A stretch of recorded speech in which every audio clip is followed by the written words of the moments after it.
G'day, legends, and welcome to the Celtic Down Under Podcast. I'm your host, Jared, and joining me tonight are Liam, Shane, and John. How are you, Shane? Oh, a bit cold, thanks, mate. It's middle of December here. We're through summer. I've got my hoodie on. I've got the gas heater flowing through. Tell you what, we might see that white Christmas after all. Yeah, it's a bit fresh down here in Melbourne. It's the official measurement of how cold it is it's colder than a witch's tit. So there we go. That's that's the official measurement. It's summer. We're 14 days in, and it's bloody snowing 2 hours up the road from us. Happy days. But how are you, John? I'm very good, Jared. I'm very good. We've got the entire opposite weather up here, I'm afraid. And what was it that the honey badger said? It's sweating like a gypsy with a mortgage. That's what it's like in Brisbane. Hey, there we go. And how are you, Liam, over in Japan? And speaking of people with mortgages, yeah, big news. My lovely wife and I bought a house at the weekend. Congrats, so I am now in about $200,000 of debt, which feels good. It feels good. If in a couple of years I disappear, but an identical guy who calls himself the Liam Carrigan suddenly emerges, you know what's happened, right?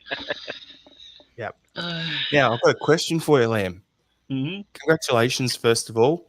Thank you. The first thing when I saw that and read it, I was just like, okay, so am I going to have to put a train sound effect on my soundboard here? So just randomly when you're talking in future podcasts, when you're in your new place, I can just randomly hit a button at least once or twice a podcast so we get the train noise for old time's sake. Well, what I was thinking, I'm going to have a TV in my office that I'm going to set up in the new house for doing the podcasts. And what I'll do is I'll just play my Blues Brothers DVD on repeat, the scene where they're in the apartment. So you get that train noise intermittently. So, yeah. I was going to get the Thomas the Tank Engine one and just, just randomly play that, just, because it's just that ridiculous. I already had a Tom Tank before we started. Sorry. One of those days. The pot noodle, happy days. Yep. All right. So, as you can see, podcast name, What World Cup? Celtic are back. That's the way I'm feeling about it at the moment. Like, World Cup's been great, but come on. Just want Celtic back. Just want to watch the boys again. So, hasn't been as long for us guys over here in Australia, particularly not you, Liam, but the rest of us on the pod tonight, because we got to see the boys play up in Sydney. So, hasn't been as long as it is for the guys back over in Scotland. But, yeah, hanging out for it.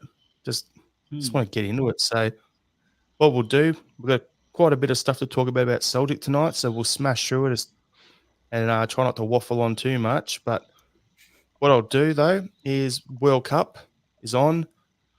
We'll just have a quick little chit-chat about that for maybe 4 or 5 minutes. If anything has popped up that comes to mind.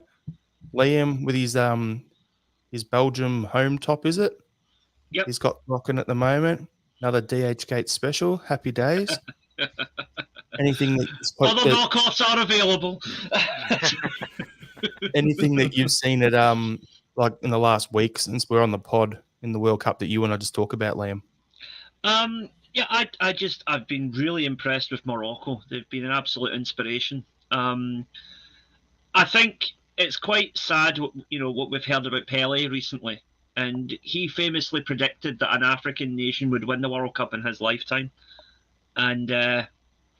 Well, he initially said within 20 years, but then he revised it to within his lifetime later on. And, well, Morocco have got the last chance of doing that, I think. So it would be really nice if they could get a result against France, as unlikely as it might be. But no, I'm now that Croatia are out and Japan are out, I'm actively cheering for Morocco now. On that, though, Liam, I'm going to jump in before I throw to John or that. But if France, let's be honest, France were probably the pre-tournament favourites, in my opinion. They're more Brazil. And they've just been going out there, playing well in every game. The issue with France is they always have that one game at every World Cup that they just have a wobble. Yeah. And no matter when it happens now, because it's Argentina through to the final, if they have the wobble tonight in their game against Morocco, and Morocco get through to the final, it's a great result for football. if they get into the final against Argentina and have a wobble, in my opinion, that's still a great result because Messi wins a World Cup, the one thing missing in his career. So at the end of the day, no matter what happens, it's going to be a good result. I would love to see an Argentina v Morocco final because to me, that is a great way to grow the game. It's been how long since Argentina's been in a World Cup final and Morocco has never been this far in it. And, it's the old sort of thing like Leicester City won the Premier League and that was a big deal. To me, Morocco winning this World Cup is bigger than that. Oh, yeah, absolutely. Because you forget that with Leicester, they had, what was it, 200 million quid or something. It was pennies compared to likes of Man City, Liverpool, whatever, but it was still a hell of a lot of money. Whereas international teams, you can't just go out and buy a striker or buy a midfielder. You've got what you've got, and that's it. And Morocco have literally come from nowhere to become the third or fourth best team in the world now. And John, anything from the World Cup that's jumped out to you? Not that we haven't already spoken about. I think speaking to a couple of my friends, Australians who follow football as well, but they kind of get a bit sick. I get it, right? Because they grew up in Australia, right? And you get, when you watch sports like Aussie Rules and Rugby League, you always get the best team. It rotates every couple of years, right? So there's the whole draft and stuff, and it always goes around. They kind of get a bit sick of like the European and South American dominance of the World Cup and stuff, and they have the same problem with the Premier League. It's the same sort of teams that always win the Premier League, and they just kind of get sick of it for that reason. So they kind of get a bit bored sometimes. So they are supporting Morocco quite strongly. They want somebody a bit different, and I agree. I think it's nice to see other teams that would be quote unquote the underdogs doing well, because it just makes it a bit more interesting, right? You get to see different players that you wouldn't normally see, and different continents get as far as they have and stuff. So I'm pleased for Morocco strongly. I don't think the internet is very pleased with Morocco anymore. I don't know if everyone's seen that. The little girl on social media slagging Ronaldo, airports that way, poor Ronaldo crying in the taxi. Now apparently everybody hates Morocco. Everyone's rooting for France quite strongly now. But for God's sake, come on. I thought it was funny. It's just more fun. And Shane, before I go to you, I'm going to bring up a comment from Andrew Galea here. Argentina and France are the two teams that beat Australia at this World Cup. So if it gets to that, I think you'd be a happy man as a massive Socceroos fan. Anything? Oh, yeah. No, I totally agree. I think most of what Liam and John have just said is pretty much what I would have underlined as well. We talked, a week or so ago about how, it was exciting to see a number of teams from Asia obviously make it through into the knockout stages, and then we've obviously seen, Senegal made it through, unfortunately didn't progress any further, but for Morocco to come through, obviously the African nations putting their hand up as well. I think Johnny said it perfectly, like your mates. I'm just excited to see that, hopefully see that kind of dominance kind of just be smaller than usual. I'm not necessarily saying, Morocco will go on and win it, but for them to make it this far has been really encouraging, I think. And, we do see at times at each World Cup that there usually is a little bit of an underdog story or a country that kind of just maybe bats above their average, to use an Australian turn of phrase. I think we've seen that from a number of countries this World Cup around, and Morocco's the one really leading the charge. So good on them. I hope that dream continues. But look, I said France at the start of the tournament, so I'm still thinking they'll win it and just be too strong. Mahesh in the comments has gone, we shouldn't be surprised by what Morocco have achieved given the league the squad are playing in. Makes sense. When you look at it that way on an individual player-by-player thing, it makes sense. But then if you look at the French squad, player-by-player, where they're playing, you're looking at it and you're going, that's apples and oranges at the end of the day. I get it. And going the other way, look at what Japan and South Korea both achieved with having mostly domestic base players. You can throw the Socceroos into that as well, or at least a lot with very recent domestic history. Yeah. 20 of the 26 players had been in the A-League in the last 3 years. Mm. Or whatever it was. Anyway, Liam brought Japan up, so that's a good little segue to our next topic. We get onto the Celtic chat. Itaguchi is rumoured to be heading back to Japan. Apparently, Gamba Osaka, that's where we signed him from, wasn't it? Yeah. Apparently, they're keen on linking up for a third stint with him, but also Nagoya Grampus is also in for him. What do we think, boys? I'll throw to you first, obviously, Liam. What are your thoughts on that, if that happens? And has it been a little, for me, it's just injuries have ruined his time at Celtic, and I can't see a way for him to break into the squad now, especially if we're trying to strengthen it. But what's your thoughts, Liam?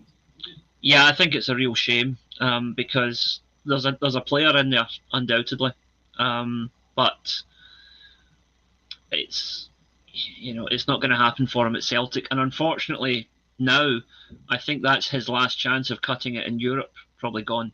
He's going to go now and play out his career in the J League, which is still a decent level, but he's always going to look back and wonder what might have been.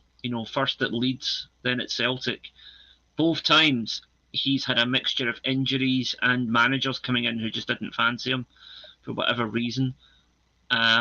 Not the case at Celtic, because obviously Ange went out and signed him, but it's unfortunate. But I think going back to the J League, going to a club where he's going to play every week and he's going to be loved by the fans unanimously, I think that's what he needs for his own well-being and for the sake of his own playing career at the moment. I'm going to bring up a comment here from Andrew Galea, where he said, it's a pity for Itaguchi. We know how good he is, but the squad is moving forward. Yeah. I'm going to disagree with that slightly because we don't know how good he is as Celtic fans. We've barely seen the guy because of injuries. Like, he came in his first game for us. He's playing. He gets basically leg injured season over straight away. And then he hasn't played a minute in anger this season in the league. He may have played did he play in the League Cup? I think that's the only time we've seen him. So, yeah, and then we saw him over here against Sydney FC. And, yeah, for me, I don't know. I've seen him play in the J League. I know what sort of player he is, and I thought was a good signing for us. But at the same time, it's unfortunate for him. But, Johnny, what's your take? My take's a little bit different, I guess. I've always been a bit surprised by the consensus of what Itaguchi is like.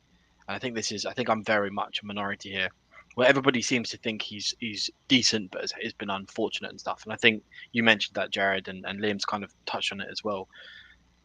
I personally never saw it when he for the rare occasions that he did play. I never really saw it. I'm not saying that he was a bad player. I just didn't think he was as impactful as the other Japanese boys that came in at the same sort of time as he did. Now that's probably more so to do with who came in with him than how he's played. But I don't think he like lit up the midfield, or I don't think he changed games, or even when he came on and stuff, he very much just was there, and we were already on the attacking front. I never really saw like fantastic passes. I can't remember any incredible plays that he made or anything like that. And I don't want to say like I told you so, but I always kind of felt like I think I said this before. Like, I don't think he's going to cut it at Celtic. So I'm not surprised by the rumours of him moving on and stuff. I don't necessarily think he's terrible. I think he's like average, and I just don't think that's the trajectory that Celtic's going on. And I think you said that as well, Jared.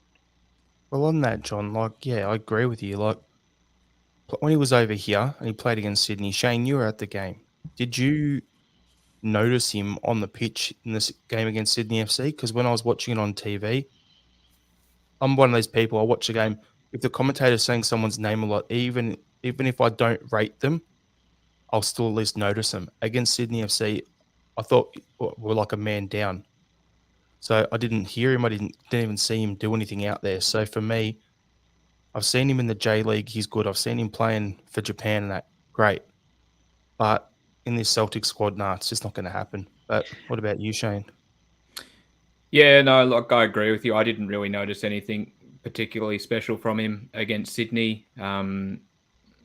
just didn't look up to speed with the game. But to be honest with you, he was partnered next to Abelgard, and Abelgard looked just as poor in my opinion. So I definitely wouldn't have flagged him as the only one sort of who put in a problematic performance that night. They just looked off the pace is probably the best way I'd describe it. Look, for whatever reason, it just hasn't worked out. These things unfortunately happen. I think we'd all agree he hasn't had a fair run at it. This injury's really curtailed any momentum that he had in terms of a chance to build and at least fight for his spot. But yeah, it's unfortunate, but like I said, it happens, and I think Liam's right. I think the best thing for him is to get back to a club where he will be loved and he'll be able to get into the first team and start playing again, because I'm sure that's what he really wants to do when he gets down to it. So all the best to him. Sorry it didn't work out, but hopefully he can kick on somewhere else and maybe he just gets one more chance at Europe if he's lucky. Fingers crossed. It could very much be the way Celtic plays, like a style thing. Like he might not just suit Celtic's way of playing. He might prefer a slower pace of a game where you can pick a pass and all of that stuff. And he's never going to be, because I think you brought up Abelgard, and I think Abelgard's potentially somebody similar, right? Not really lighting anything on fire, not really changing games, but is there to steady ships and stuff. And I think Ideguchi fits that category as well. We've had players like that in the past. I'm thinking of Bitton, right? But at least Bitton, on occasion, very hot and cold, but he was known for sometimes changing games, right? Ideguchi just doesn't have that. We've had players that are just at the very bottom of our standard that have stayed in the team for a very, very, very long time, like the Johnny Hayes, etc., etc. But it isn't where we're going, and we definitely need, with the high rotation that we have in games, we need players that either bring something entirely different when they're brought on, or they just match the tempo immediately. And he never did that. On the rare occasions we saw it. The only thing I'd sort of query about that is, would you say we've seen enough of him during his time at Celtic to make that call though? Because I feel like I wouldn't say that about him because I just haven't seen his output enough at Celtic to make that judgment. I can jump in right here, please. Johnny, go on. Sorry. I think that's a fair comment. I mean, I'm probably picking out, less than a dozen times I've actually watched him because he's never really played for us. But I think that's definitely a fair comment. What I was going to say is that at the end of the day, if Kelmack's out and you've got these guys that Jandrew's commented, Ideguchi, McCarthy and Abelgard all moving out, if those three can't come in and cover for McGregor, and we've got to take O'Reilly from the 10 role and play him in the 6, then at the end of the day, it just shows that he's that far down the pecking order. What's the point? Now, I'll bring up a couple more comments. Mahesh has gone, I don't think he had the level of athleticism to make it at Celtic or any other Euro level team. I don't 100% agree with you. A lot of Japanese players do well athletics-wise playing in like a Germany or in like Netherlands, those two leagues in particular. So I think he could still make it in Europe. But I think if he doesn't want to play in the J League, then he could come to the A League or go to the MLS and he could still do a good job there. So, and then we've got Edward in the comments is Gucci could have taken players on but chose not to. I blame Barry Ferguson and Aloha for the injuries and passiveness. Well, yeah. I had to bring it up just because I wanted to see Barry Fergo getting slagged off on the pod here. Never pass him a chance to rip into Barry Ferguson. That's just a rule. Exactly. Yeah. And then Andrew in the comments, if we are in the market for another midfielder, then the three I mentioned will all go out. Yeah. I think Abelgard has got 6 months to prove that he deserves to make his move permanent. Ideguchi and McCarthy and pretty much putting a line through their names. See, the emphasis there is on prove, right? Now, what you guys have said there, has Gucci had enough of a chance to really for us to know what type of player he is? Probably not, but at the same time, I think the type of manager Ange is, the onus is on the player to impress him. So Gucci hasn't done anything wrong, but he's not done anything outstanding either. And I think that's the difference, is that guys like Hatate and O'Reilly come into the midfield and they're immediately making things happen. Gucci's not really I don't actually recall him having a massive mistake or putting a foot wrong really in a game, but I don't recall any like defense splitting pass or wonderful shot at goal, whatever. He's done nothing to justify a place in the team rather than doing anything wrong while he was in the team, if you know what I mean. It's not a very I was going to say fancy, but I guess it's not like a star-struck position, is it? Like McGregor's very different, right? He's in the top end of the brackets, right? But you know, most of your players, even the very, very proficient ones, that position you're never going to set the world on fire. And you know, even though I said that he never did that, but it's just one of those ones where I exactly as you're saying, Lim. He's never really done anything to impress the manager, and even that I thought that was true when we signed Abelgard. I thought that was the death of Ideguchi. I thought it's the exact same position. Why are we having another one? There's no reason why you have McGregor and then McGregor's understudy and then the understudy's understudy. Why would you do that? You'd normally hit. And exactly, but McCarthy was Scott Robertson. Yeah, well, exactly. The list goes on, and I think what we're trying to find is McGregor's understudy, right? We're trying to find someone who can justifiably play in that position, maybe a bit more versatile, maybe somewhere else as well, because you know very rarely is McGregor getting taken off and stuff, and it's really covering for injuries and all that. I don't know. And that's probably I was going to say that's probably the really good point that you both made is that he didn't do anything to, you know, immediately jump out and say, "Wow, that's something we want to see more of." He was solid without being spectacular, if you will. And he's in a position where we've got a number of players who could potentially front up and play there week in, week out. And he's got to do something that elevates himself above those as well. I think that's a really good point. And unfortunately, we just didn't see it. And I think we'll leave this topic there because I think Shane has just rounded this off in a perfect little bow there and it's all done. I think that no matter what we say, it's just going to be going on and on. So, yeah I think, unfortunately, time's up at Celtic and off he goes back to Japan. But talking on potential departures, good segue, Jared. Yes. one of my best ones, I had to say it just as a joke here. Josip Juranovic's performances at the World Cup.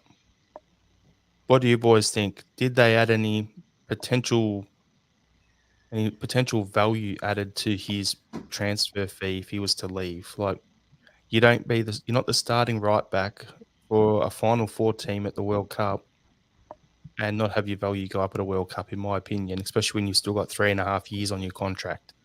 So are we all on the same page with that? And if we are, with Johnson now in the door and Juranovic still at the World Cup and with Ralston there as well, are we thinking, well, no, we discussed it last week, so we'll keep it short, sharp, straight to the point. Juranovic's performances, with where we're at the moment, squad depth-wise, is he going to be sold? Do you expect to see him sold in January? And if you do, what figure are we looking at? We'll go to you first, John. I will still be shocked if we sign him in January. However, I've definitely been proven wrong before. I think it's mad that we're selling Juranovic so soon. What has he got, like 5 years left on his contract or something stupid like that? 3.5. 3.5, yeah. So there you go. So, like, I find like it's pretty crazy that it's being considered. And again, Juranovic and his agent, they can be shopping around and gestating as much as they bloody want. Celtic do not have to accept any offers. We could just say no, we're not accepting offers right now.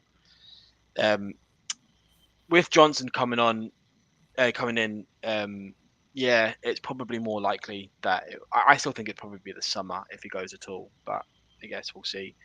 And just on that, very, very strange listening to his interviews. It was the same back when we had Timo Weah with the North American accent and the Celtic shirt. It just seems odd. Like it doesn't quite compute for me. But it was nice to hear. I definitely think the World Cup's increased his value. It had to have, right? I think it's silly to think good performances in group stages increase players' values by very much at all. Maybe 100,000, 500,000, something like that. See, when you get through to the finals and as far as Croatia's done, yeah, of course it has. Somewhere between 3 and 5 million extra. It has to have been, because you've seen big pressure environments where the player can perform. Therefore, the risk is mitigated. So of course the value goes up. I've said this. I still think 20 to 25 million isn't stupid. Guy's got 3.5, 4 years left on. He's just playing a World Cup. I think that's the money he's worth. Why would we want anything less for him? On that, John, I'm going to bring it up before we go to Shane, but the rumours are Atletico Madrid had got someone there scouting him in the last couple of games. Barcelona have had someone scouting him. West Ham, PSG, Juventus. We've got all the odds here. Barcelona are the favourites at 2-1. Atletico Madrid 3-1. West Ham 7-2. PSG 6-1. Juventus 8-1. AC Milan 10-1. Everton 12-1. Dortmund 16-1. They're all your favourites. All those clubs have been confirmed as having scouts at Croatia's last 2 games. Now, Barcelona have been looking at that Diego Dalot at Man United, and they've been told 40, 50 million for him. So if you're saying 25 million, John, for Juranovic, and his history is 18 months, 2 years tops at a club, and then he moves on, he's right in the window of where he normally gets his next move. And at his age, being 28 by the end of the season, I think it's the perfect time for Celtic to sell him. We've got a replacement in. As Andrew said here in the comments, sell him now. It's Ralston's shirt. So, And then Johnson comes in, back up Ralston, has to try and take the jersey off him. Much the same way as Bernabé coming in as to try and take Greg Taylor's top off him. So that's the way I look at it. His window with how much time he spends at a club is pretty much there. If Barca or someone like that's going to offer 25, 30 million for him, see ya, good riddance. I'm sure there's about 10,000 Celtic fans over there who'd drive him to the airport. But Shane, what's your take? I pretty much agree. I was not along to everything that Johnny said, except I think we will sell him. You look at it just from a facts perspective, starting right back for Croatia at the World Cup, a team that's, in the third place playoff.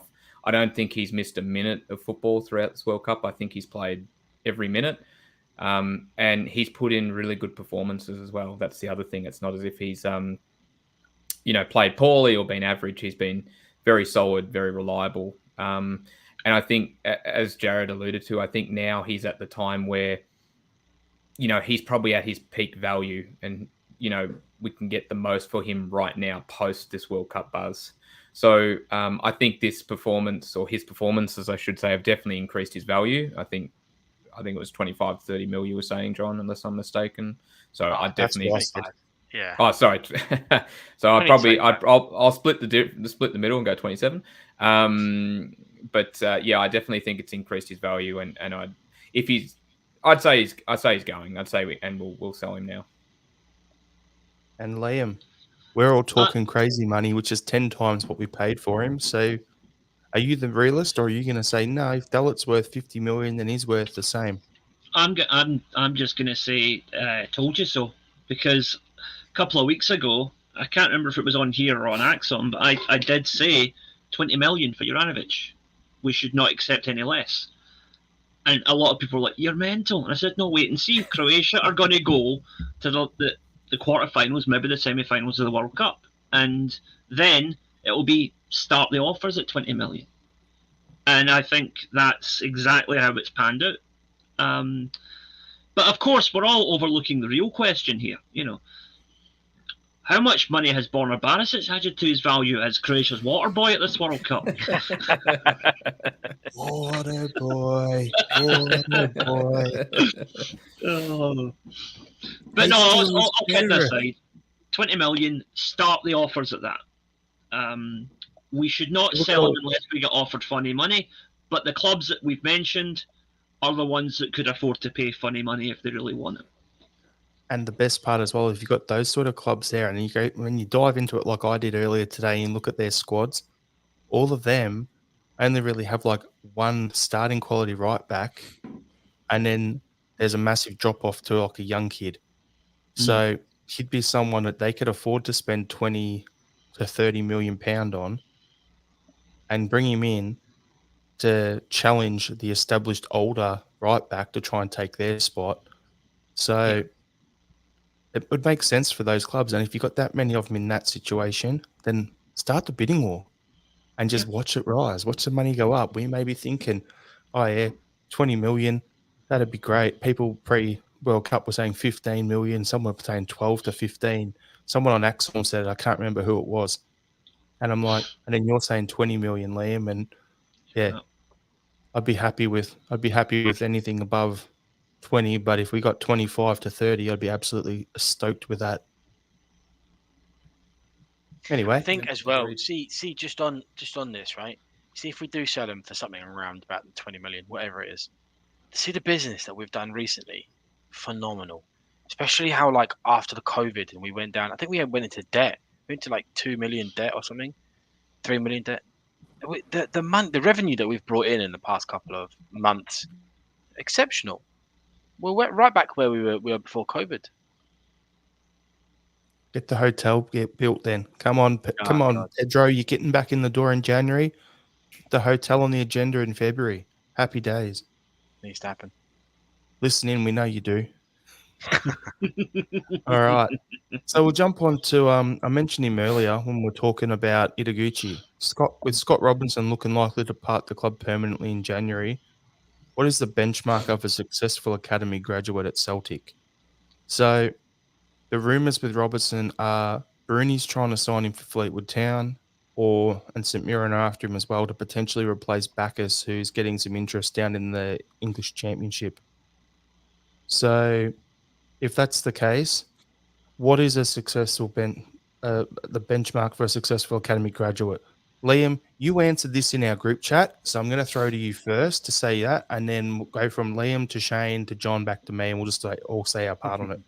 I'm just looking up what I said just to make sure I get my words right here. Yeah, to me, 20 first team games is a sign that you've made the grade. Because by that point, you're either established in the first team squad or you've done enough to showcase your talent that Celtic could sell you somewhere else and make a decent profit. I mean, I think someone like Stephen Welsh, for example, got into that position about 18 months ago, right? He'd played enough games for the first team that the question was, is he going to be a first team fixture or are we going to sell him for a good couple of million? And I think that's where he is still to this day. We're not sure if he's Celtic quality or not, but if we sell him, you're probably talking at least 2 or 3 million, which is a good return on any academy player. Can I jump in here quickly, even though I said we'll throw to you, Shane? I just want to run a player by you in that situation there, Liam. One I looked up when I read that.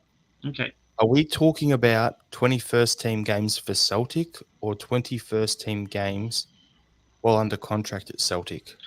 No, 21st team games for Celtic. That's what I was hoping, because I'm looking at a guy, and the one I looked up was Owen O'Connell, right? He played 7 first-team games for us in 4 seasons, but then was on loan. He played another 26 games out on loan in the same time. So all up, that's 33 games he played in 4 years. My opinion, not enough. No. So that was a good one to sell.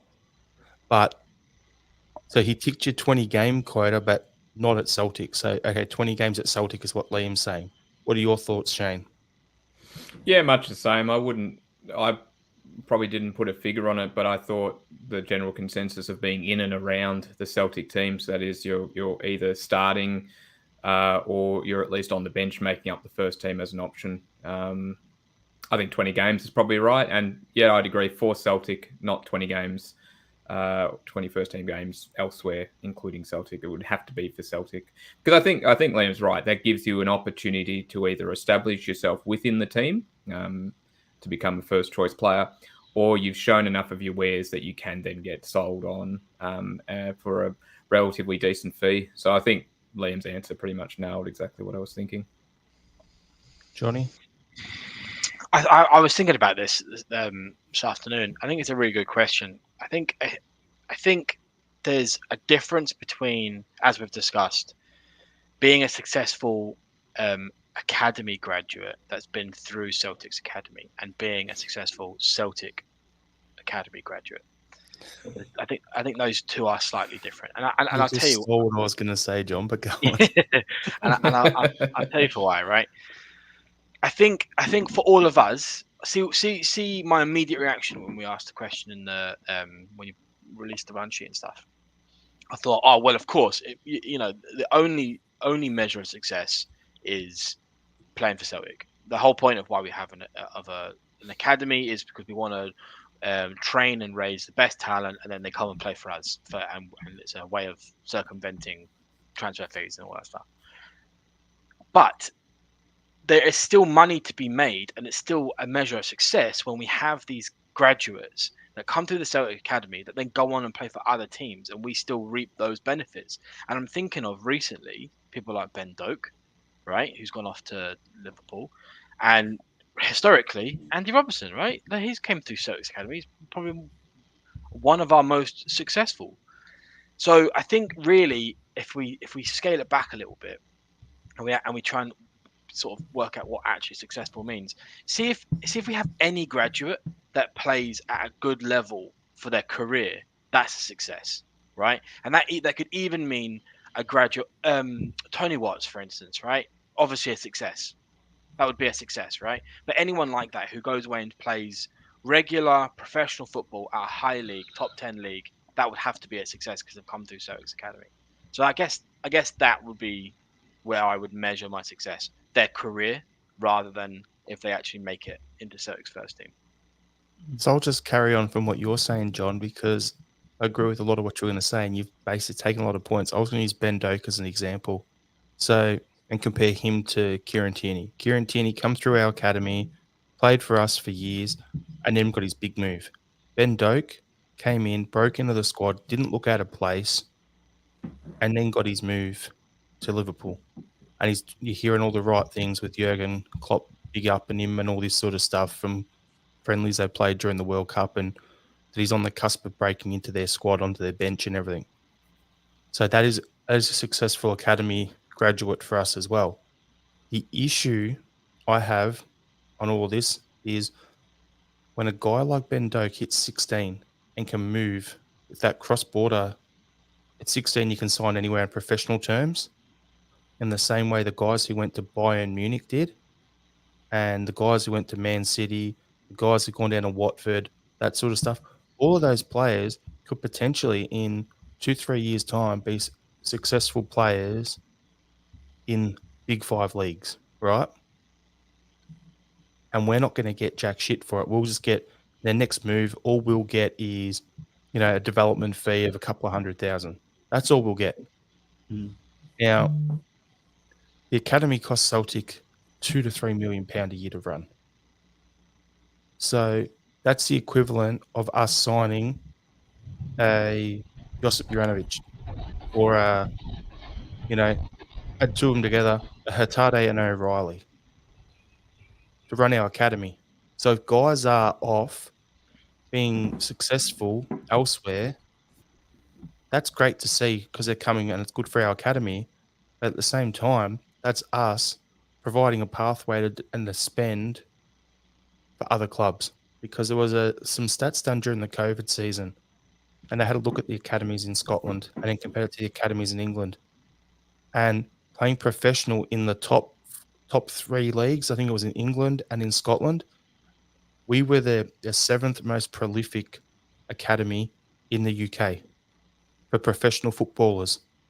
But when you looked at the actual stats of playing at the club that came through the academy, out of like the list of 50, we're like 41, 42. So we're really bad at it. So somehow the Colts coming in is a good step in the right direction, but this is going to be a couple of year project to get that right. So we can actually see those guys breaking in at Celtic. But then we're still going to lose those guys, as I said, at 16 who want to go and play in a Big 5 league and get a big pay packet that we can't afford to pay them. Not everyone's going to be a Tierney or that sort of level who'll stay around and for 5 years or so and then earn their big move off the back of that. I don't think we'll ever get over that. I don't think it's feasible to ever remove the constraint of the league that we're in. Well, the psychology of the league we're in, right? Because I think Scottish football's the trend recently is getting a lot stronger and stuff. I think it's just numbers, right? I think it just means getting more in and doing what we're doing, but like we were saying before, Colts is a great step in the right direction, and then actually giving these guys a pathway into the first team. We've got to do that. Yep, has to happen. Liam, I'll throw it to you for the last comments on this topic. I was just thinking, something that would benefit Celtic and wider football as a whole is if the governing bodies could review this whole development fee system. Instead of it being like the set £200,000 or £300,000 or whatever it is, make it a percentage of future transfer revenue. So say like wherever a player goes in his career, the club that developed him get a guaranteed 5% of every future transfer. Oh, that's a lot. No, but the thing is, it's not a lot to the clubs that are paying the fee, right? Mm. The difference between 50 million and 55 million is not a lot to a club like Real Madrid, right? But you imagine, like, for example, if Celtic signed somebody from, let's say we signed somebody from Queen's Park, right? And then he goes on to become a first-team regular at Celtic. Then he gets a move to England, goes to Man United, then goes to Liverpool, then goes to Barcelona. Just bear with me, right? The idea of somebody goes to Queen's Park to Barcelona is a wild idea, but could happen. Incrementally, over the course of like 10 years, Queen's Park are going to end up with about probably 5 to 10 million quid from that. And multiply that out across all small clubs that have young players poached from them on a regular basis for nowhere near their actual value. Okay, so I like the idea overall. I love your socialist idea there, Liam, and all this sort of stuff. However, where I'm seeing the issue where this will fall down is a kid doesn't join an academy until he's 10 years old or he's 12 years old.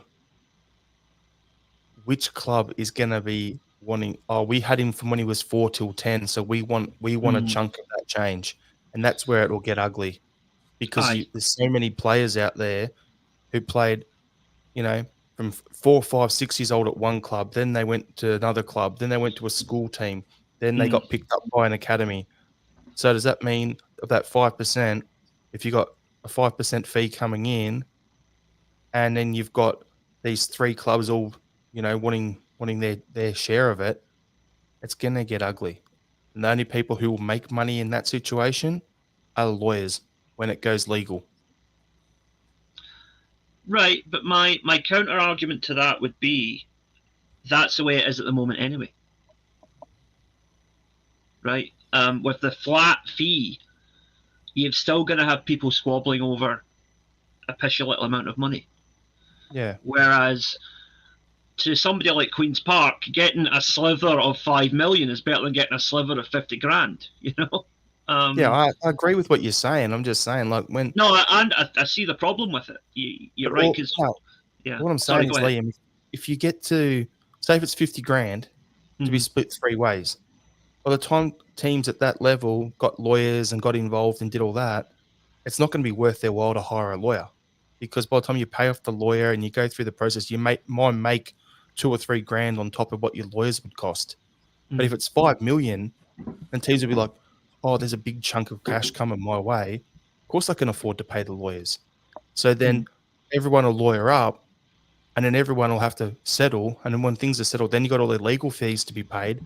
Then they're actually getting in less money than they would have before it. So I see your point. I agree with it. Like, that'd be a great idea. But I'm just thinking, big picture, more money involved, more problems. True. But I think that if you have legislation in place that is set in stone, an academy player is someone who plays for a club from this age to this age, and have it fixed, then you immediately shut down that legal process before it could happen. But anything that involves a lot of money is going to be litigious. So you've got a very valid point there, and it's one that I honestly didn't think about. So yeah.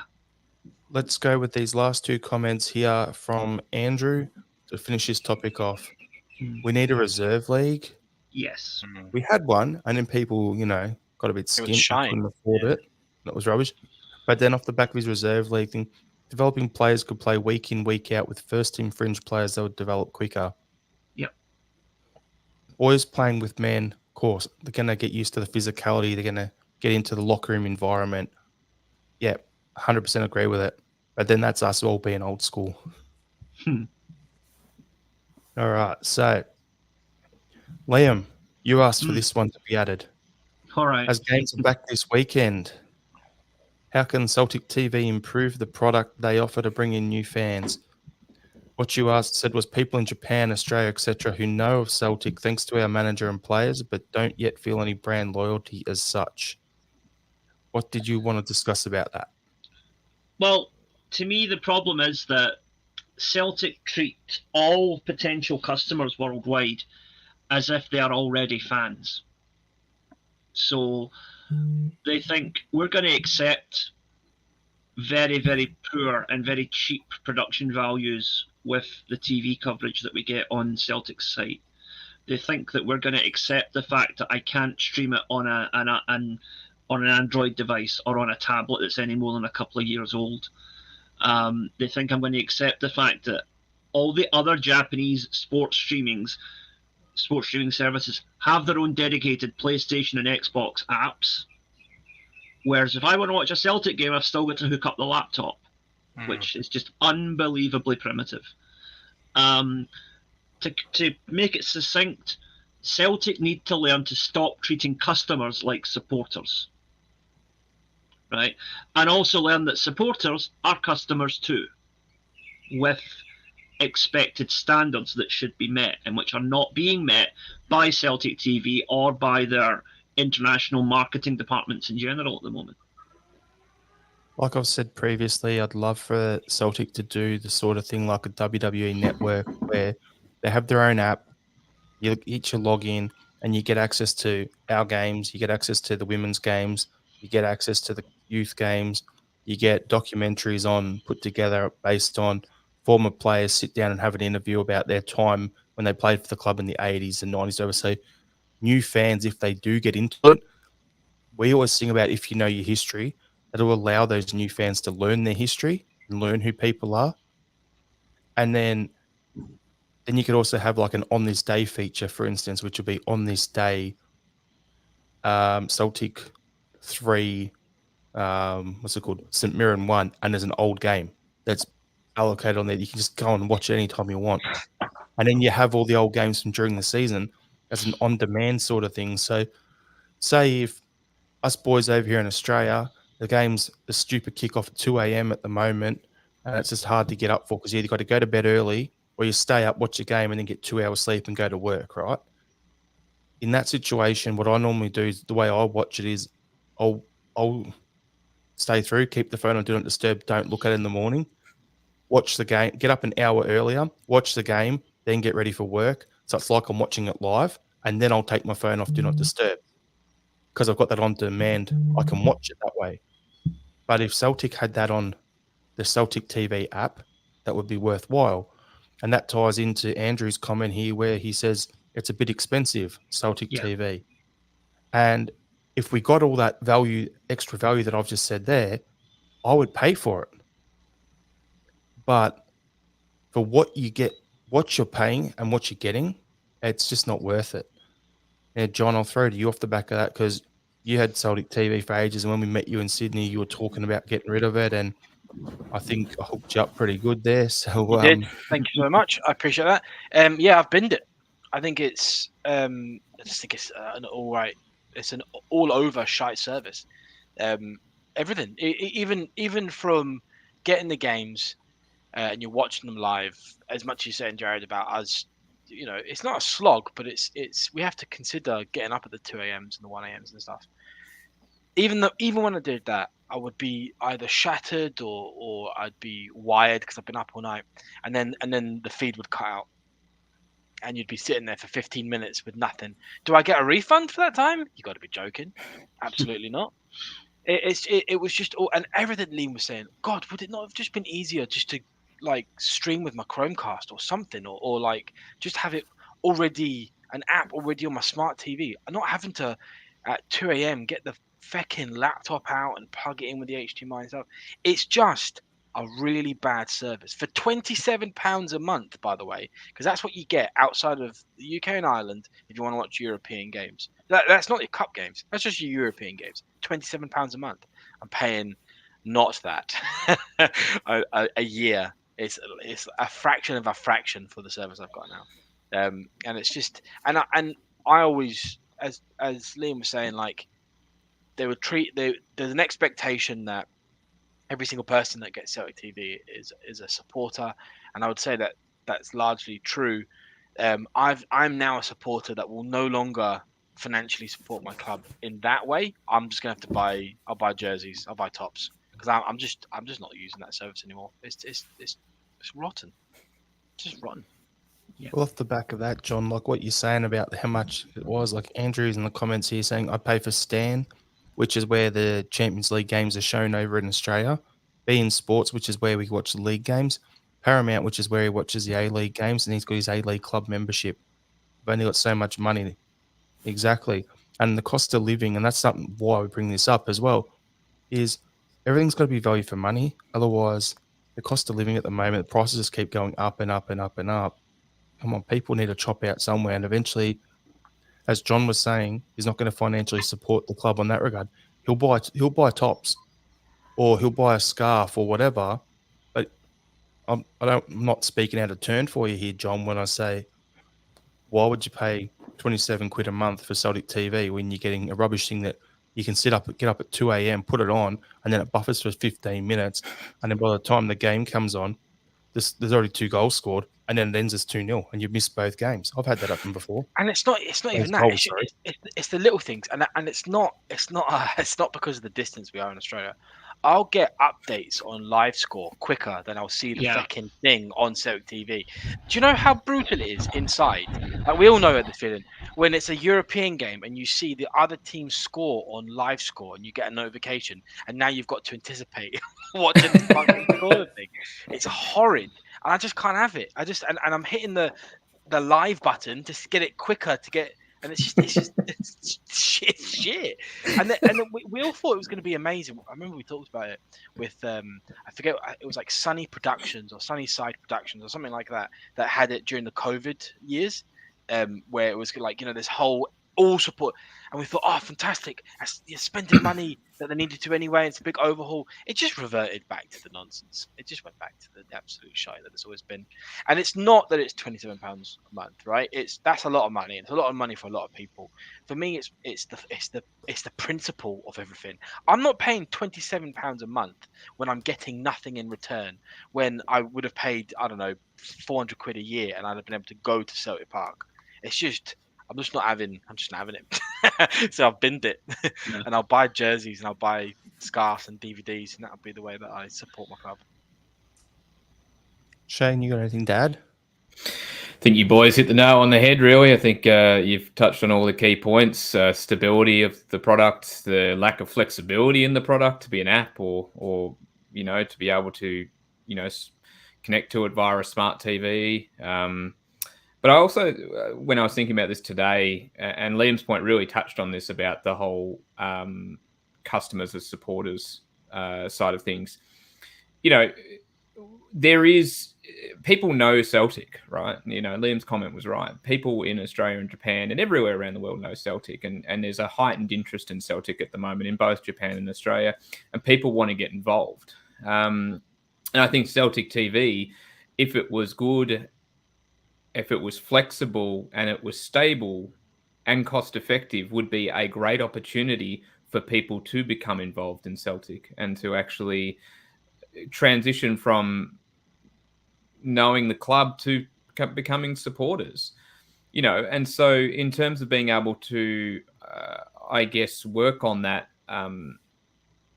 that mantra or getting people involved, as a fan overseas, if I was just getting involved in the club, the one thing I'd want to know if I had Celtic TV, or the one thing I'd want to see is I want to know about the club. I want to know about the club. I want to know about the history of the club. I want to know about past players of the club. I want to know what the club means to people. And I think Celtic TV can do more of that for our not just even international fans, to be honest. I'm sure local fans would appreciate seeing it as well. They'd be keen to rewatch and relive highlights. I think you guys touched on all the key elements, but I'd love to see a greater emphasis on people potentially joining and being able to learn about the club and the club's history. I think that's a big thing.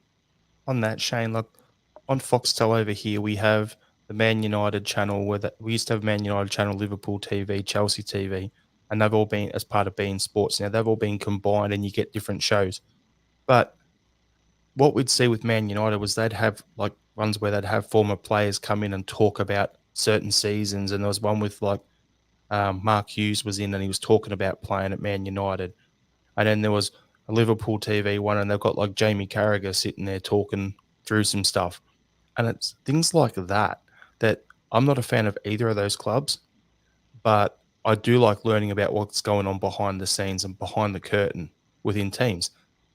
And that's why players at the end of their careers can write a book and suddenly you read it and you're like, oh, this happened, that happened in their career. And you just you find it interesting sort of stuff in there. So for me, that's the sort of thing I like. And when you can get those little hour-long docos teaching you about a season in the club's history, then that's a perfect gateway to educate us as fans on what the club, what happened in the club's history and learn about it. So, yeah. Anyway. Spot on.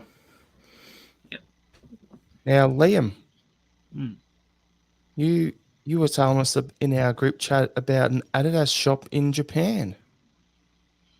Yes. Celtic with their immaculate timing as usual. Just as I was putting the finishing touches on a 4,000-word article I was writing about how crappy their international marketing is, go and announce that they're now selling Celtic shirts in the Adidas shop in Japan, which I've been telling them they should do for the last 2 years. Celtic shirts are now available to buy locally in Japan. So credit to whoever it was at Adidas or Celtic, or possibly both of them, that made it happen. It's only the home shirt and the away shirt at the moment, and it's only short-sleeved, it's only with sponsors, and there is no options for customization. But it's a start. They're also £10 more expensive than they are in the UK once you convert the yen. But football shirts in Japan traditionally are extortionate anyway, right? I mean, some J League shirts can go as high as £100, so it's not that unusual. It's actually a pretty fair price point for the Japanese market. So whoever Adidas has decided that 15,000 yen is the price you pay for a Celtic top, I think they've probably done the right research in that regard. But I don't know if it's particularly conducive to bringing in new fans, as I talked about before. Because if you get the option of buying a Real Madrid shirt, a Celtic shirt, or a Bayern Munich shirt, and they're all the same price, if you're just a general football fan, you're probably going to go for Real Madrid or Bayern Munich because they're bigger names internationally. So I think that maybe Celtic are not charging an unreasonable price for the shirt, but I think they could maybe have pitched it at a more realistic level as a club that's trying to break into an emerging market. All I've got to say is that's step one complete. Japan's got it finally. Step two, as Andrew's saying, it's not so easy in Melbourne. Yep. No. Unless they've got them at Rebel Sport or JD Sports have them occasionally, there's no chance. Like, come on.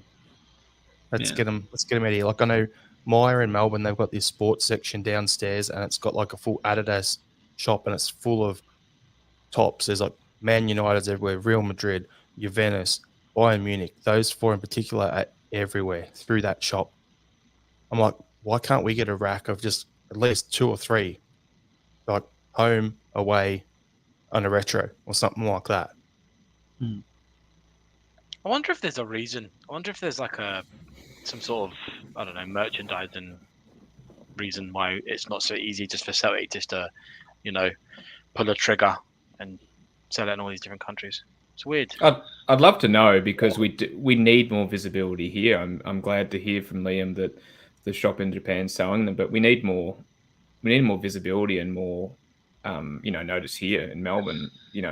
Our sports stores here that sell all these international football tops should have Celtic tops. It should be non-negotiable. Well, I would say though, just to add to what I was talking about there, I discovered this by accident, right, when I was on the Adidas site looking for something else. So they've done nothing. Celtic have done nothing to promote this locally. Adidas have done nothing to promote this locally. It's just this item has just randomly appeared on the Adidas website, and it's not been pushed in any way. I mean, even Celtic have their Japanese language Twitter. They've got their Japanese language version of the website, which is just transliterated from English, but that's another story. Translate anyone? But yeah, translator, hello. I literally spoke to one of your new players in Japanese a couple of weeks ago. But anyway, the thing is, it's just so basic that they don't even have like an email that they should send out to Japanese people who have subscribed or took memberships with the Celtic store or whatever, just to say tops now available locally. Get a mailing list going in Japanese would be perfect. Good touch. Yeah. Like I was just gonna say here, like in the comments there, Andrew said even at the Sydney weekend they ran out of kits here. Exactly, they did that, and it's just like for me the other day I was gonna say I was driving in my hometown, went back up there to see the folks. I'm going into the supermarket, and what do we see? The one I call the Kyogo Cup final top, the green one, gold stripes. And you see that out in public, and I'm just like, I know that's a Celtic top. And I saw it, and it's like, I popped my tits off seeing that. I was just like, yes, how good is this? Celtic tops. It's like, as us, we see, like, we as Celtic fans, we see someone wearing our top, and it's like, I just want to go over and give him a pat on the back. How are you, mate? Blah, blah, blah, because I'm just rapt to see it. And after Sydney, it was great seeing how much green and white there was everywhere. And then to come back home and not even be able to go to the local sports shop to buy a top is just like, oh, okay. I'll have to go online and buy it again and, get it shipped out here and hope it actually goes properly this time. So, and that was the time to do it. Like sorry to cut in, but that was the time when Celtic were here, when all the press was happening. That was the time to get it out everywhere. So people were like, oh yeah, hang on. Everyone's talking about Ange and Celtic. Oh, there's a Celtic top here. All right, I'll just buy that. Yeah, exactly. So, well, it is what it is. We'll see how it goes. We've got a couple of things. What do we got? One, two more things to chat. So we'll try and get through them quickly. Shane, you wanted to mention the A-League drama. Now, the only reason, I know this is a Celtic podcast, and a lot of our viewers and listeners are back over in Scotland, UK. They don't really care too much about Australian football. The only reason this is on the pod, what Shane's saying, is I just want you guys to know is it's not just the SFA and the SPFL mob that are absolutely, completely incompetent. We're copping it over here too with our local league. So Shane, give us the cliff notes on what the latest are with the dramas of the A-League. Thanks, Jared. It's going to be a bit of a ramble, and I apologise in advance to everybody, to Johnny, to Liam, yourself, and everybody tuning in, because it's going to get a bit messy. But look, I'll just give a bit of context. Obviously, a few weeks ago, we spoke after the Socceroos run at the World Cup. I think it might have been actually last week's pod now I think about it. And I was quite bullish about what this run meant to football in Australia and taking it forward and being able to, translate that support that we saw, those amazing scenes at Fed Square and the other live sites, into supporting our local league and getting involved again. And this week, all that momentum within the space of a single announcement came to just a grinding halt. And, it was like the the air being let out of a massive balloon. It was just so deflating. Just to give a bit of context on the situation, the way the sort of system runs over here is that with our league, we reward both the team that finishes at the top of the league at the end of the season when all the home and away round is completed. And then we move into a finals system, a top 6 final system where each team will play each other. And the showpiece game is the grand final, which is essentially the end of the season. And that team is also rewarded with a trophy and place in Asia. So it all centers around... Shane, hold on one second. We've got to make sure everyone tuning in so they know. If you finish top of the league, you win the Premier's plate. Yep. Okay. And the top 2 teams, because it's a top 6 final, so how it works is 1 and 2 get the first week of finals off. 3 plays 6, 4 plays 5. And then they play their 2-legged game or knockout, I think it is now. And then, it's knockout first week of finals. And then the one plays the lowest ranked team, 2 plays the next lowest ranked team, and the home and away thing to get into the grand final. And in the grand final, they play what they call the toilet seat because it looks like an actual toilet seat, that trophy. It's kind of like I always thought when I was explained to it the first time, I always thought it was like the split, but like post-split, it turned into a cup. That's kind of how I look at it. Sounds about like the NFL playoffs, actually. It is. The Super Bowl kind of thing. Yeah. Yeah, that's probably the best sort of comparison to it. I don't know if anyone actually gets a trophy at the end of the NFL season. And if NFL fans, feel free to correct me if I'm wrong. It's called the Super Bowl. There you go. Thank you. I meant before that, but you know what I meant. I know. That's why I said it like a dickhead. Right? It's not a ball and it can't fly. But anyway. Go on, Shane. Back to what you were saying before I cut you off. No, don't, please. The context always good. And it all centers around the team hosting the grand final or the showpiece game. The highest ranked team that makes it through to the grand final. So the highest ranked out of 1, 2, 3, 4, and 5, depending on if 6 makes it, or whichever team's the highest ranked, gets to host the grand final in their city. So if Melbourne Victory was to finish first and win through to the final, they would host whoever was next to them. And that's been the way of the A-League since its inception, which is, we're not even at 20 years yet, actually. I think we're at years 17 or 18 by memory. You're 18. You're 18. The context as well, though, the AFL Grand Final is always held at Melbourne at the MCG. The NRL Grand Final, so the Rugby League, is always held in Sydney at where we played Everton at that stadium. So this was a massive differentiating factor between our football and the other football leagues over here because the Grand Final was played at the home of the highest ranked team. So that was something that was different. But back to what you're saying, Shane. And it all centers around this agreement that the APL, so the Australian Professionals League, who is essentially the administrative body or who run the A-Leagues now, so both the A-League men's and A-League women's, who signed an agreement with Destination New South Wales to say that over the next 3 seasons, the Showpiece Grand Final will be played in Sydney, irrespective of which teams actually make the final. So you could have a situation where Perth and Western United, a West Melbourne team, managed to make it through to the grand final, and they'll be playing in Sydney. I'll get into the other details shortly about what's made everybody so upset. It's a shocking move. It's terrible. The game isn't able to support that, in my opinion. I don't see any reason why this was moved. It's an area within the competition that didn't need to be tweaked.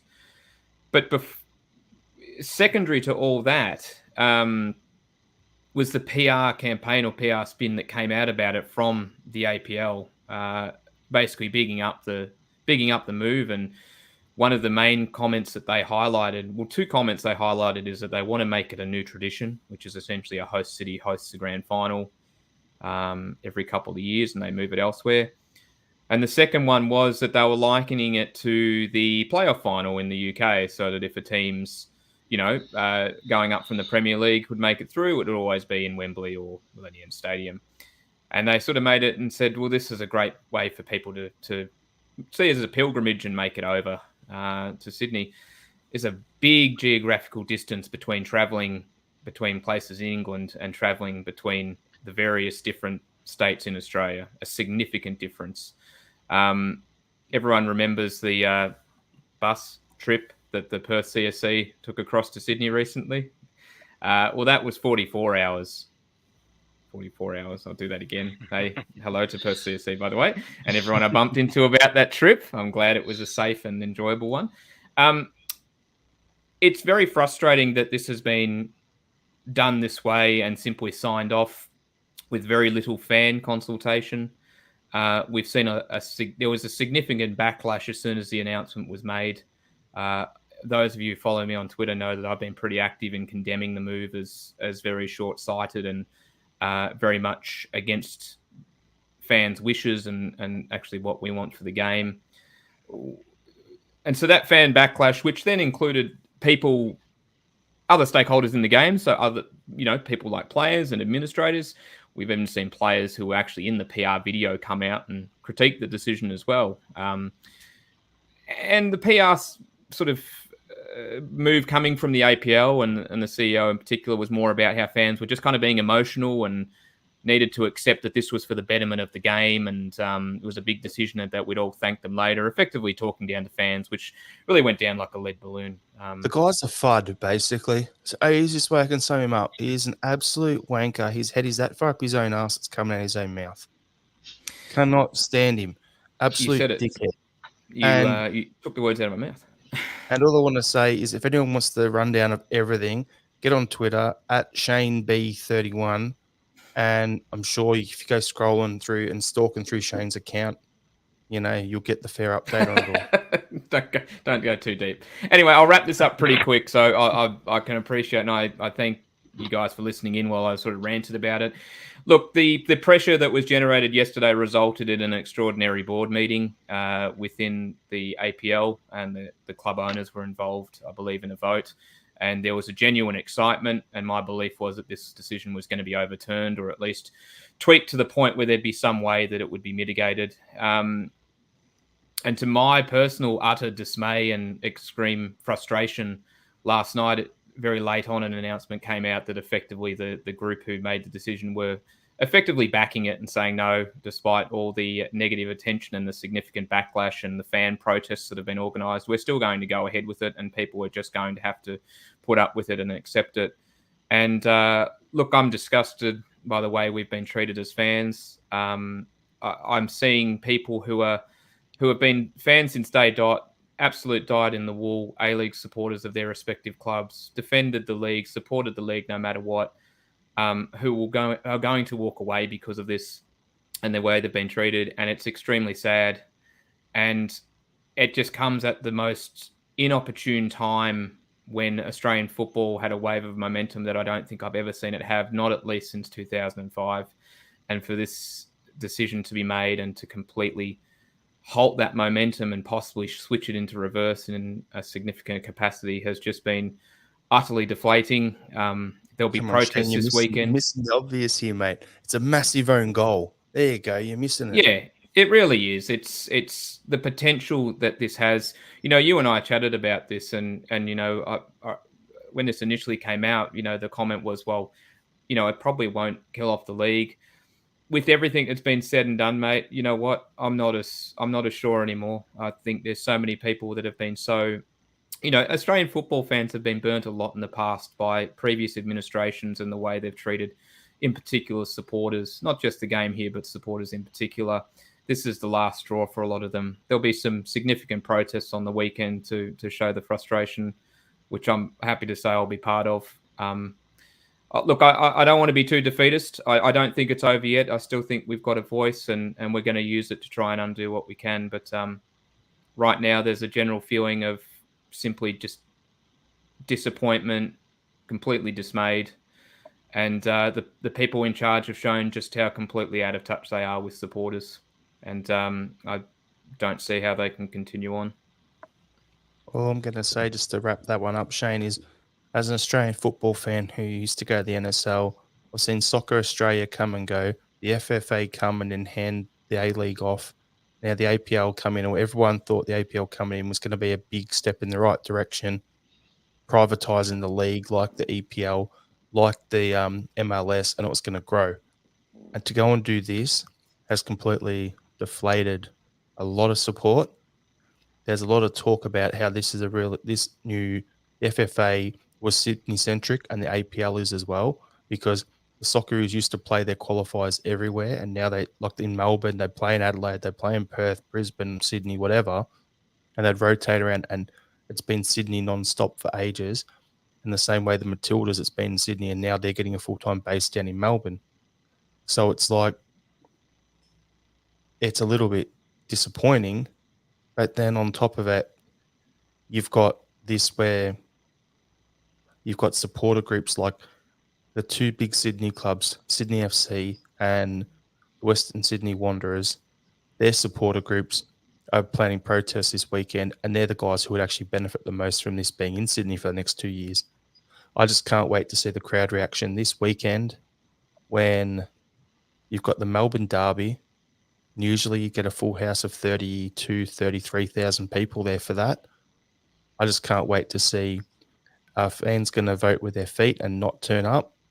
And if they do show up, how toxic is it going to be, and what sort of backlash is going to be with banners and stuff from the active support? Actually, yes, it's a watch this space for me. I can shed some light. On the 20th minute, there'll be a walkout of fans, which is going to extend from the active groups beyond. And I expect a significant portion of those who aren't in the active areas will also walk out. So 20th minute comes around, most will be vacating their seat and leaving.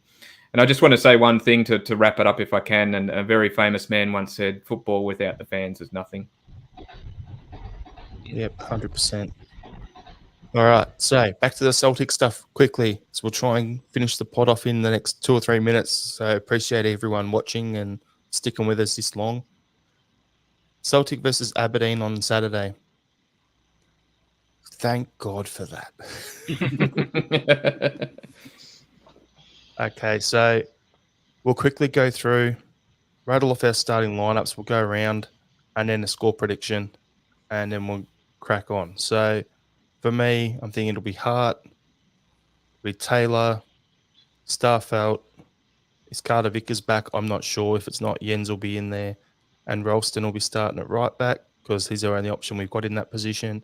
Midfield, Kelmack, O'Reilly and Hatate. It'll be good to see those three.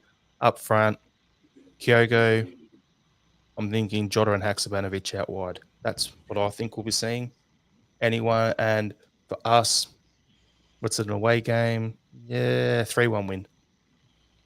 Hopefully no VAR controversy. Liam, what are you thinking? Pretty much the same team, but I think Kobayashi will feature at some point. You can't Don't play know yet. if he'll start, but of course I'm talking shit. Sorry. Damn it. Oh, stupid me. I'm forgetting what time of year it is. I'm thinking because the World Cup's over, that's the winter break over, but no, it isn't. Oh, God. Oh! Almost there. Hang on. I managed to go a full hour and 18 minutes without making an arse of myself, and I bloody ruined it in the last minute. Right. Thank you. Thank you so much. Thank you. Nice to know my friends have always got my back. Hey, that's how you And know then they're it's ready to plunge a dagger into it. Right, anywho. Pretty much same team you just rattled off, Jared. With I think we'll get a 3-0 win. Johnny? Yeah, I don't see the team changing much either. I think maybe front three might be Abada, Jota, and Kyogo, potentially. I think we'll be slightly sluggish. I think most people have had a long break. I think it'll take them a while to sort of crack back in. I know we played the behind doors friendly against Rennes. So maybe a lot of them are sort of getting back up to speed and stuff. So I'm going to say 2-0 away win. And there definitely will be a VAR decision. You've got to be joking. They've got to use it. You've got that button ready to go. So yeah, 2-0. Shane? Same lineup. I'm pretty sure Cameron Carter-Vickers is back. It'll be great to see Kelmack back. It'll be great to see O'Reilly in the more advanced midfield role as well. Yeah, look, I wouldn't expect too much. I think that it might be a little bit sluggish is probably a bit unfair, but, it might take a little bit of a while to get back into rhythm. So I'm going to say same as Johnny, 2-0. Happy days. So we'll as we wrap the pod up here, I just want to give a plug to the Celtic State of Mind charity weekender they've got this weekend. So 8 a.m. to 8 p.m. on Saturday and Sunday, there'll be live shows going. They've got their charity single out as well. So if you can download that, that'd be great. They're trying to raise money for St. Mary's. I think it is the home of Celtic. So we'll have Celtic Down Under. We'll have a 1-hour show on there at some point. I'm not sure when, but we'll be on there. And just tune in. And if you can download the song as a way of supporting it and raising funds for a charity, that'd be great. While we're doing, I'll give some plugs to us: Instagram and Twitter at Celtic Down, Facebook and YouTube at Celtic Down Under. Search for us, look for the Boxing Kangaroo. Give us a like, give us a subscribe. And we appreciate all the support we get. Final thoughts for the pod. We'll go to you first, John. Oh, well, okay. As always, my final thoughts going to be my music tip. It's actually not my music tip of the week. This was suggested to me by one of our regular listeners, Strange Love the Doctor, who isn't on.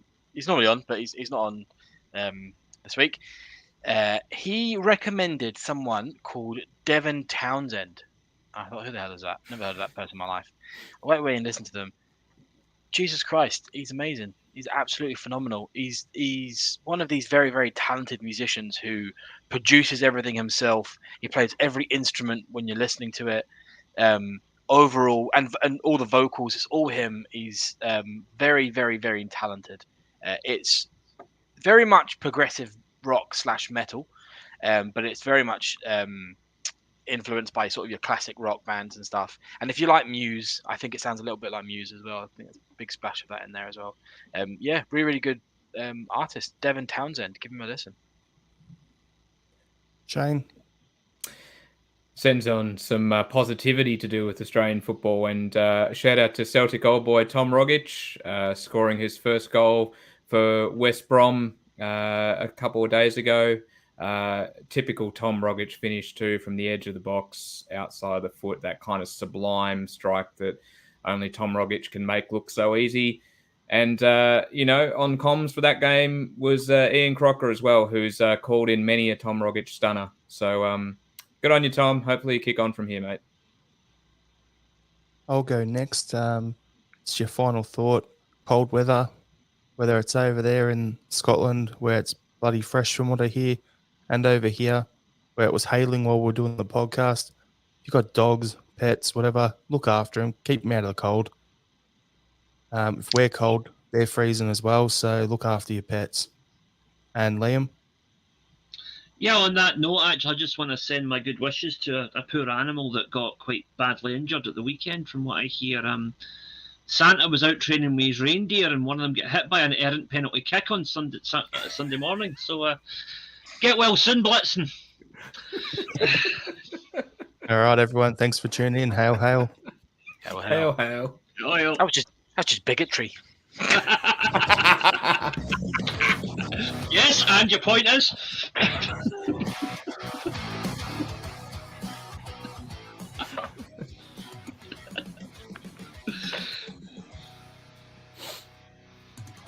Our scandal.